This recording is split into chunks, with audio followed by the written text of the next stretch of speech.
The president has a White House reception today for the nation's mayors who are meeting in Washington. One of the big names there will be New York, New Jersey Mayor Cory Booker. But right now he's with us. Cory Booker got national attention a year ago after Facebook founder Mark Zuckerberg promised him $100 million to improve his city schools. Mayor Booker joins us here in Studio 52nd. Hello, Mayor Booker. It's really good to see you. I cannot tell you how good it is to be here. It's almost like you get some of your favorite people, friends together for morning breakfast, but really it's a show. I get to be with you every morning. Well, that is exactly how we feel. We'll talk about the donation in just a second, but we wanted to follow up on Bill Plante's numbers, where he said that President Barack Obama still has trouble cracking the 50% approval rating. Why do you think it's been so difficult? Well, because this is the most difficult time in my lifetime in the United States economy. People are really hurting out there and struggling. And often we look to the people in power and project upon them a lot of our frustrations. When the truth is, if you look at how President Obama has navigated this incredible storm we haven't seen since the Great Depression, it's been incredible. Restoring the auto industry, starting to see jobs from going in a steep dive to recovering, seeing the financial industry on a brink and now returning it to stability. And even the housing market is showing signs that it's coming back. So it's a very tough position to lead, but if you're going to be in a game, you don't want to be in a game when you're 40 points ahead. He's the kind of clutch player. Put me in when we're behind and let me catch up. Yeah, but if he has these kinds of successes, has he failed to explain them? Is there something about the way the White House operates that they have not been able to explain what they are proud of? Yeah, look, 20 years ago, it was much easier for a president to command the attention of the country. It's still the bully pulpit, and they still have thousands of ways to reach America. I agree, but it's so much more fractured now. There's so many more voices. It's sort of in the disintermediation of the media. So many people are coming at us now in a much different way. So I think that's the test. Now that America's going to focus on this election and have clear choices between two candidates, I think that this is going to be the time where you're going to see him surge in popularity. There's been some criticism, too, though, about the way this president and this administration have done things and how they've worked with Congress. We know what the strategy is going forward. We heard from Bill Plante. We also heard those numbers in the latest CBS New York Times poll. Has the president in some ways hurt himself by keeping things so within this inner circle that we hear a lot about? You know, I don't know. The Congress problems, I knew there was a problem right away when you heard one of the seminal leaders in Congress say from the very beginning, this is about the election 4 years from now, stopping him from being reelected. And in that kind of climate, it's very difficult to create the kind of bipartisanship that we desperately need, the kind we're seeing in cities like mine or even some states.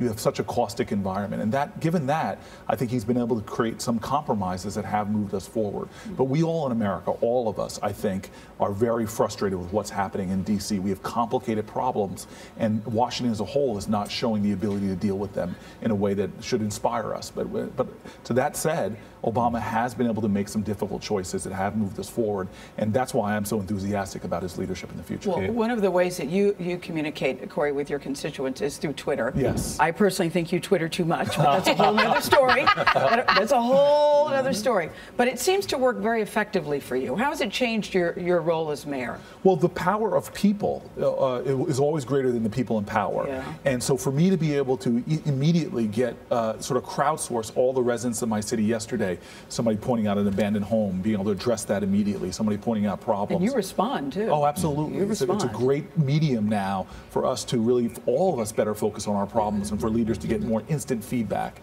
on what's going on. Cory, one of the things about sitting at this table is you learn about the people who are at this table. I read about you and being newer. I read also about Gail and her special friendship she's had with the First Lady. You two have a special relationship? Is that yes, what is our special? Go ahead, Cory.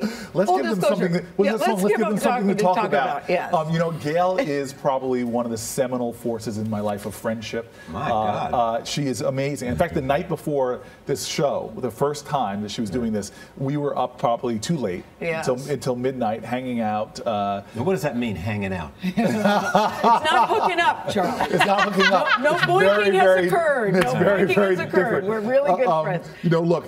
There's one prayer, and I'll say this real quick, is that God grant me at least one friend that really knows me and is still my friend anyway. Yeah. That's kind of friend I want to come to one last political question. The governor of New Jersey is going to be here tomorrow. Many people believe that there will be a political race in New Jersey in which the mayor of New York runs for governor against the incumbent Governor Chris Christie.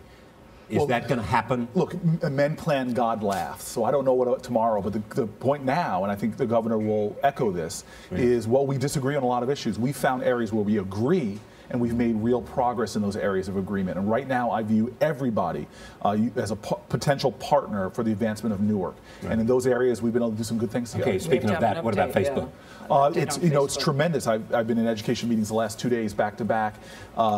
Just exciting things happening. We're going to unveil some great more investments with the Facebook money, and I think that you're going to see, especially next academic year, some dramatic changes in Newark education for the benefit of our children. Focusing on the kids. If we all just focus on the kids, the great things are going to happen. And education in America must transform, because we've seen what's happening in our country, falling from #1 in percentage of college graduates in the globe as a nation now to #8 or #9. America's got to regain its foothold. If we're going to be an economic leader, we've got to be an education leader. Thank you for coming here. Thank you. Good to see you. Now we've answered the question of when Gail's best friend will stop by. Thank you.